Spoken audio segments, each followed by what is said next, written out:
Okay, let's dive into this. Welcome to The Explainer. Today we're exploring one of the most chilling, methodical, and honestly profoundly unsettling routines in all of modern literature. I want you to picture it, this massive, claustrophobic, entirely windowless labyrinth known as the Ministry of Truth, or Minutru as they call it.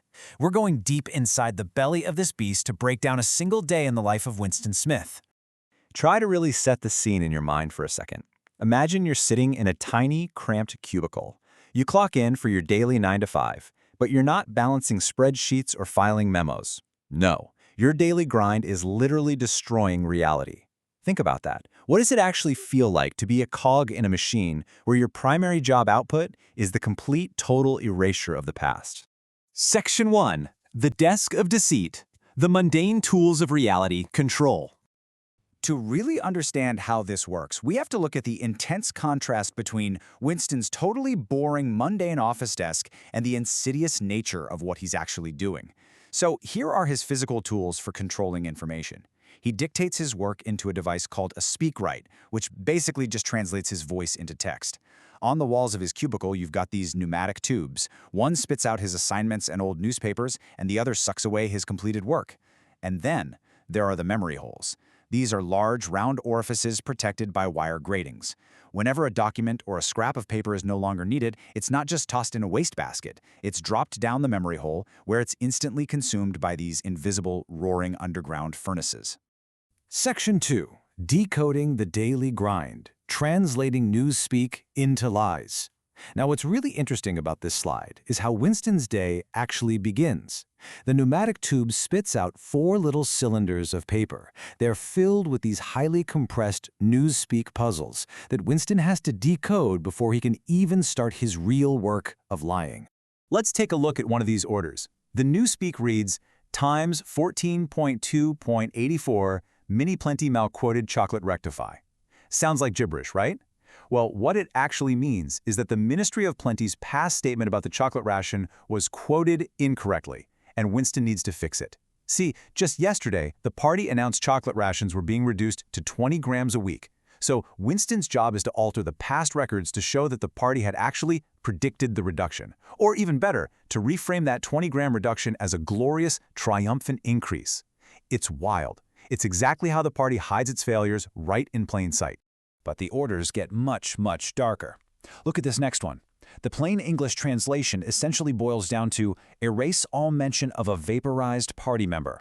It's just a chilling, purely mechanical order. It instructs Winston to dig up an old speech by Big Brother from December 1983. In that speech, Big Brother lavishly praised an inner party member named Comrade Withers. The problem? Withers has fallen out of favor. He's been executed, and so the historical record absolutely must be rewritten to pretend that praise just never happened. And this brings us to a concept that carries immense, heavy emotional weight. Withers is now an unperson. You see, it's not enough for the party to simply kill its enemies. Comrade Withers wasn't just executed, he was retroactively wiped from the entire history of humanity. All records, all mentions, all photographs of him are destroyed. He does not exist. And according to the new records Winston is creating right now, he has never existed. Section 3. The Philosophy of Erasure. The Total Fabrication of Reality. Let's step back from the physical tasks for a second and think about the deep psychological toll of this environment. The party doesn't call this forgery, they call it accuracy. But Winston knows the truth. He's participating in the continuous fabrication of reality. So the crucial point is, to understand Oceania, you have to understand how they treat time and truth. They treat it like a palimpsest. If you aren't familiar with that term, a palimpsest is an ancient manuscript where the original writing has been literally scraped off so the parchment can be used again. History in this world is just a giant piece of parchment being endlessly scraped clean and overwritten. It's a terrifyingly sterile, 3-step bureaucratic procedure. Step 1, Winston rewrites the document to match today's current narrative. Step 2, he destroys the original copy in the memory hole, letting the furnace just eat the evidence. And Step 3, the brand new version is reprinted and quietly slipped back into the library shelves and central archives. So when citizens look it up, the physical paper backs up the lie. Absolutely zero proof remains that the past was ever any different. And the craziest part? Winston is entirely alone in this knowledge. Right across the hall from his cubicle sits a man named Tillotson. He's this secretive, hostile-looking worker, and Winston realizes Tillotson is probably working on the exact same assignment. The inner party actually assigns the same rewriting task to dozens of isolated workers. Then they review all the submissions, pick the absolute best, most convincing lie, archive it, and destroy the rest. So even the people writing the lies are kept completely isolated from one another. Section 4. The machine at scale. Expanding beyond the cubicle. If we zoom out from Winston's desk, the sheer scale of the Ministry of Truth is just staggering.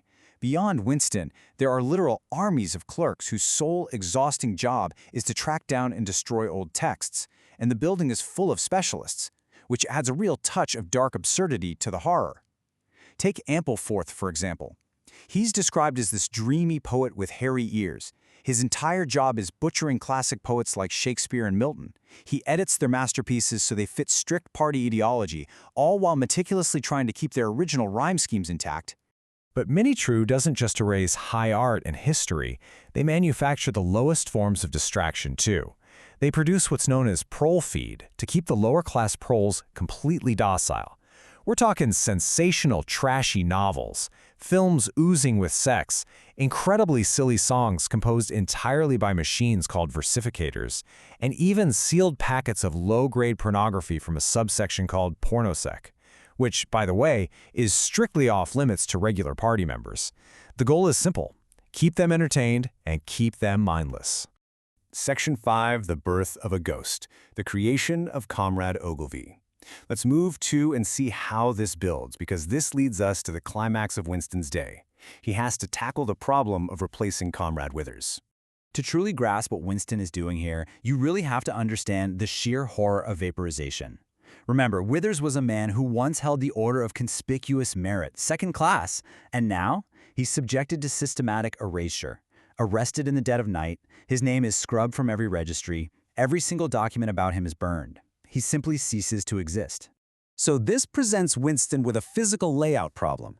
He can't just delete the article about Withers from the newspaper because that would leave a blank space on the page, exposing the manipulation. He has to fill that physical void. But if he replaces Withers with another real person, well, that person might eventually get vaporized too. So Winston has this dark creative spark. To avoid the risk, he decides to birth a ghost right out of thin air. He's going to invent a totally fictional hero.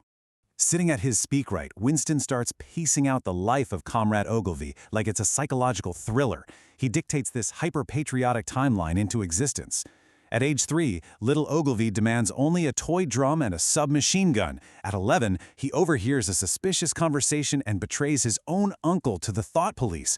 By 17, he's a district organizer of the Junior Anti-Sex League. And at 23, while flying over the Indian Ocean, he's pursued by enemy jets.